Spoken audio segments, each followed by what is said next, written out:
ہرقل شاہ روم نے قریش کے قافلے میں ایک آدمی بلانے کو بھیجا، اور اس وقت یہ لوگ تجارت کے لیے ملک شام گئے ہوئے تھے، اور یہ وہ زمانہ تھا جب رسول اللہ صلی اللہ علیہ وسلم نے قریش اور ابو سفیان سے ایک وقتی عہد کیا ہوا تھا۔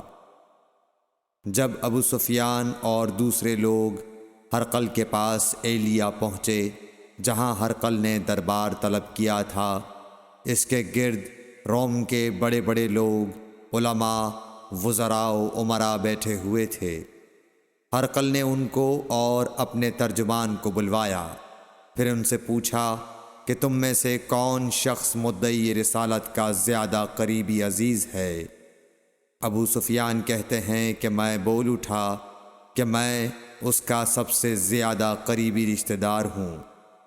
یہ سن کر ہرقل نے حکم دیا کہ اس ابو سفیان کو میرے قریب لا کر بٹھاؤ اور اس کے ساتھیوں کو اس کی پیٹھ کے پیچھے بٹھا دو۔ پھر اپنے ترجمان سے کہا کہ ان لوگوں سے کہہ دو کہ میں ابو سفیان سے اس شخص یعنی محمد صلی اللہ علیہ وسلم کے حالات پوچھتا ہوں، اگر یہ مجھ سے کسی بات میں جھوٹ بول دے تو تم اس کا جھوٹ ظاہر کر دینا۔ ابو سفیان کا قول ہے کہ خدا کی قسم اگر مجھے یہ غیرت نہ آتی کہ یہ لوگ مجھ کو جھٹلائیں گے تو میں آپ صلی اللہ علیہ وسلم کی نسبت ضرور غلط گوئی سے کام لیتا۔ خیر، پہلی بات جو ہرقل نے مجھ سے پوچھی وہ یہ کہ اس شخص کا خاندان تم لوگوں میں کیسا ہے؟ میں نے کہا وہ تو بڑے اونچے عالی نسب والے ہیں۔ کہنے لگا اس سے پہلے بھی کسی نے تم لوگوں میں ایسی بات کہی تھی؟ میں نے کہا نہیں۔ کہنے لگا اچھا اس کے بڑوں میں کوئی بادشاہ ہوا ہے؟ میں نے کہا نہیں۔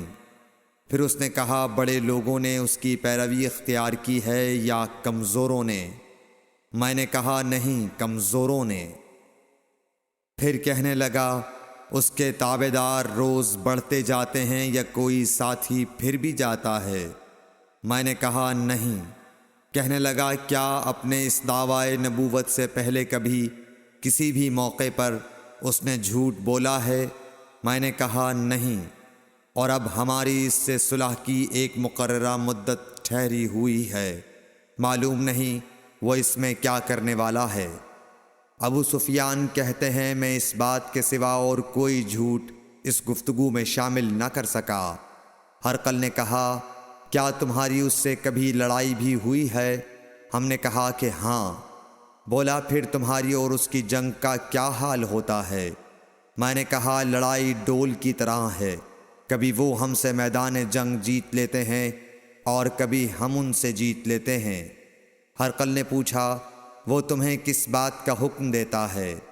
میں نے کہا وہ کہتا ہے کہ صرف ایک اللہ ہی کی عبادت کرو، اس کا کسی کو شریک نہ بناؤ، اور اپنے باپ دادا کی شرک کی باتیں چھوڑ دو، اور ہمیں نماز پڑھنے، سچ بولنے، پرہیزگاری اور صلہ رحمی کا حکم دیتا ہے۔ یہ سب سن کر پھر ہرقل نے اپنے ترجمان سے کہا کہ ابو سفیان سے کہہ دے کہ میں نے تم سے اس کا نسب پوچھا تو تم نے کہا کہ وہ ہم سے عالی نسب ہے، اور پیغمبر اپنی قوم میں عالی نسب ہی بھیجے جایا کرتے ہیں۔ میں نے تم سے پوچھا کہ دعوی نبوت کی یہ بات تمہارے اندر اس سے پہلے کسی اور نے بھی کہی تھی؟ تو تم نے جواب دیا کہ نہیں۔ تب میں نے اپنے دل میں کہا کہ اگر یہ بات اس سے پہلے کسی اور نے کہی ہوتی تو میں سمجھتا کہ اس شخص نے بھی اسی بات کی تقلید کی ہے جو پہلے کہی جا چکی ہے۔ میں نے تم سے پوچھا کہ اس کے بڑوں میں کوئی بادشاہ بھی گزرا ہے؟ تو تم نے کہا کہ نہیں۔ تو میں نے دل میں کہا کہ ان کے بزرگوں میں سے کوئی بادشاہ ہوا ہوگا تو کہہ دوں گا کہ وہ شخص اس بہانے اپنے آباء و اجداد کی بادشاہت اور ان کا ملک دوبارہ حاصل کرنا چاہتا ہے۔ اور میں نے تم سے پوچھا کہ اس بات کے کہنے یعنی پیغمبری کا دعویٰ کرنے سے پہلے تم نے کبھی اس کو دروغ گوئی کا الزام لگایا ہے؟ تم نے کہا کہ نہیں۔ تو میں نے سمجھ لیا کہ جو شخص آدمیوں کے ساتھ دروغ گوئی سے بچے وہ اللہ کے بارے میں کیسے جھوٹی بات کہہ سکتا ہے۔ اور میں نے تم سے پوچھا کہ بڑے لوگ اس کے پیرو ہوتے ہیں یا کمزور آدمی؟ تم نے کہا کمزوروں نے اس کی اتباع کی ہے۔ تو دراصل یہی لوگ پیغمبروں کے متبعین ہوتے ہیں۔ اور میں نے تم سے پوچھا کہ اس کے ساتھی بڑھ رہے ہیں یا کم ہو رہے ہیں؟ تم نے کہا کہ وہ بڑھ رہے ہیں، اور ایمان کی کیفیت یہی ہوتی ہے حتیٰ کہ وہ کامل ہو جاتا ہے۔ اور میں نے تم سے پوچھا کہ آیا کوئی شخص اس کے دین سے ناخوش ہو کر مرتد بھی ہو جاتا ہے؟ تم نے کہا نہیں۔ تو ایمان کی خاصیت بھی یہی ہے، جن کے دلوں میں اس کی مسرت رچ بس جائے وہ اس سے لوٹا نہیں کرتے۔ اور میں نے تم سے پوچھا کہ آیا وہ کبھی عہد شکنی کرتے ہیں؟ تم نے کہا نہیں۔ پیغمبروں کا یہی حال ہوتا ہے، وہ عہد کی خلاف ورزی نہیں کرتے۔ اور میں نے تم سے کہا کہ وہ تم سے کس چیز کے لیے کہتے ہیں؟ تم نے کہا کہ وہ ہمیں حکم دیتے ہیں کہ اللہ کی عبادت کرو، اس کے ساتھ کسی کو شریک نہ ٹھہراؤ، اور تمہیں بتوں کی پرستش سے روکتے ہیں، سچ بولنے اور پرہیزگاری کا حکم دیتے ہیں۔ لہٰذا اگر یہ باتیں جو تم کہہ رہے ہو سچ ہیں تو ان قریب وہ اس جگہ کا مالک ہو جائے گا کہ جہاں میرے یہ دونوں پاؤں ہیں۔ مجھے معلوم تھا کہ وہ پیغمبر آنے والا ہے، مگر مجھے یہ معلوم نہیں تھا کہ وہ تمہارے اندر ہوگا۔ اگر میں جانتا کہ اس تک پہنچ سکوں گا تو اس سے ملنے کے لیے ہر تکلیف گوارا کرتا۔ اگر میں اس کے پاس ہوتا تو اس کے پاؤں دھوتا۔ ہرقل نے رسول اللہ صلی اللہ علیہ وسلم کا وہ خط منگایا جو آپ نے وحیہ کلبی رضی اللہ تعالیٰ عنہ کے ذریعے حاکم بصرہ کے پاس بھیجا تھا، اور اس نے وہ ہرقل کے پاس بھیج دیا تھا۔ پھر اس کو پڑھا تو اس میں لکھا تھا، اللہ کے نام کے ساتھ جو نہایت مہربان اور رحم والا ہے۔ اللہ کے بندے اور اس کے پیغمبر محمد صلی اللہ علیہ وسلم کی طرف سے یہ خط ہے شاہ روم کے لیے۔ اس شخص پر سلام ہو جو ہدایت کی پیروی کرے۔ اس کے بعد میں آپ کے سامنے دعوت اسلام پیش کرتا ہوں۔ اگر آپ اسلام لے آئیں گے تو دین و دنیا میں سلامتی نصیب ہوگی، اللہ آپ کو دوہرا ثواب دے گا۔ اور اگر آپ میری دعوت سے روگردانی کریں گے تو آپ کی رعایا کا گناہ بھی آپ ہی پر ہوگا۔ اور اے اہل کتاب، ایک ایسی بات پر آ جاؤ جو ہمارے اور تمہارے درمیان یکساں ہے، وہ یہ کہ ہم اللہ کے سوا کسی کی عبادت نہ کریں اور کسی کو اس کا شریک نہ ٹھہرائیں، اور نہ ہم میں سے کوئی کسی کو خدا کے سوا اپنا رب بنائے۔ پھر اگر وہ اہل کتاب اس کتاب سے منہ پھیر لیں تو مسلمانوں، تم ان سے کہہ دو کہ تم مانو یا نہ مانو، ہم ایک خدا کے اطاعت گزار ہیں۔ ابو سفیان کہتے ہیں، جب ہرقل نے جو کچھ کہنا تھا کہہ دیا اور خط پڑھ کر فارغ ہوا تو اس کے ارد گرد بہت شور و غوغا ہوا، بہت سی آوازیں اٹھیں اور ہمیں باہر نکال دیا گیا۔ تب میں نے اپنے ساتھیوں سے کہا کہ ابو کبشہ کے بیٹے حضرت صلی اللہ علیہ وسلم کا معاملہ تو بہت بڑھ گیا۔ دیکھو تو اس سے بنی اصفر روم کا بادشاہ بھی ڈرتا ہے۔ مجھے اس وقت سے اس بات کا یقین ہو گیا کہ حضور صلی اللہ علیہ وسلم ان قریب غالب ہو کر رہیں گے، حتیٰ کہ اللہ نے مجھے مسلمان کر دیا۔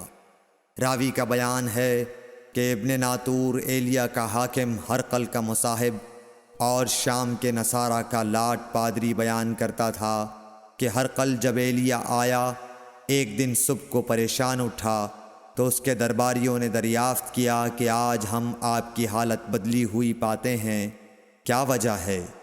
ابن ناطور کا بیان ہے کہ ہرقل نجومی تھا، علم نجوم میں وہ پوری مہارت رکھتا تھا۔ اس نے اپنے ہم نشینوں کو بتایا کہ میں نے آج رات ستاروں پر نظر ڈالی تو دیکھا کہ ختنہ کرنے والوں کا بادشاہ ہمارے ملک پر غالب آ گیا ہے۔ بھلا اس زمانے میں کون لوگ ختنہ کرتے ہیں؟ انہوں نے کہا کہ یہود کے سوا کوئی ختنہ نہیں کرتا، سو ان کی وجہ سے پریشان نہ ہوں۔ سلطنت کے تمام شہروں میں یہ حکم لکھ بھیجیے کہ وہاں جتنے یہودی ہوں سب قتل کر دیے جائیں۔ وہ لوگ انہی باتوں میں مشغول تھے کہ ہرقل کے پاس ایک آدمی لایا گیا جسے شاہ غسان نے بھیجا تھا۔ اس نے رسول اللہ صلی اللہ علیہ وسلم کے حالات بیان کیے۔ جب ہرقل نے سارے حالات سن لیے تو کہا کہ جا کر دیکھو وہ ختنہ کیے ہوئے ہے یا نہیں۔ انہوں نے اسے دیکھا تو بتلایا کہ وہ ختنہ کیا ہوا ہے۔ ہرقل نے جب اس شخص سے عرب کے بارے میں پوچھا تو اس نے بتلایا کہ وہ ختنہ کرتے ہیں۔ تب ہرقل نے کہا کہ یہی محمد صلی اللہ علیہ وسلم اس امت کے بادشاہ ہیں جو پیدا ہو چکے ہیں۔ پھر اس نے اپنے ایک دوست کو رومیہ خط لکھا اور وہ بھی علم نجوم میں ہرقل کی طرح ماہر تھا۔ پھر وہاں سے ہرقل حمص چلا گیا۔ ابھی حمص سے نکلا نہیں تھا کہ اس کے دوست کا خط اس کے جواب میں آ گیا۔ اس کی رائے بھی حضور صلی اللہ علیہ وسلم کے ظہور کے بارے میں ہرقل کے موافق تھی کہ محمد صلی اللہ علیہ وسلم واقعی پیغمبر ہیں۔ اس کے بعد ہرقل نے روم کے بڑے آدمیوں کو اپنے حمص کے محل میں طلب کیا اور اس کے حکم سے محل کے دروازے بند کر لیے گئے۔ پھر وہ اپنے خاص محل سے باہر آیا اور کہا، اے روم والو، کیا ہدایت اور کامیابی میں کچھ حصہ تمہارے لیے بھی ہے؟ اگر تم اپنی سلطنت کی بقا چاہتے ہو تو پھر اس نبی صلی اللہ علیہ وسلم کی بیعت کر لو اور مسلمان ہو جاؤ۔